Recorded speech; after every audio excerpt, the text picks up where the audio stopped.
ដែលយោងទៅតាមការចុះផ្សាយរបស់ទំព័រ Facebook អង្គការ New Fit បានឲ្យដឹងថាកែស្រីមានបរមងារជាអង្គការបាននាំចូលសាច់ក្លាសេជាង244តោនរួមទាំងការនាំចូលពីប្រទេសថៃ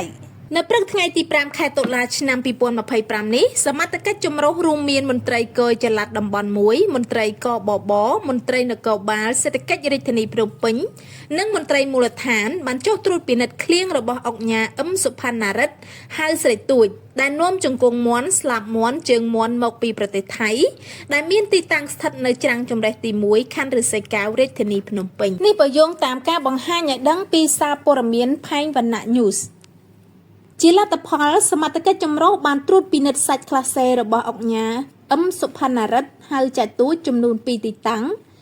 នៅសង្កាត់ច្រាំងជម្រេះ1ខណ្ឌឫស្សីកែវរកឃើញសាច់ក្លាសេសរុបមានចំនួន3មុខមានសាច់មាន់សាច់ទាសាច់ជ្រូកសរុបចំនួនជាង244តោន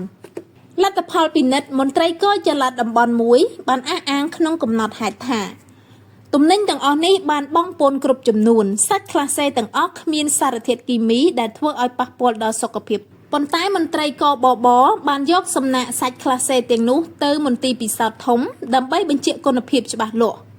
ត្រូវការពេលវេលា2ថ្ងៃទៀតទើបដឹងលទ្ធផលសូមអរគុណបងប្អូនយើងជួបគ្នាបន្តទៀតនៅក្នុងវីដេអូក្រោយ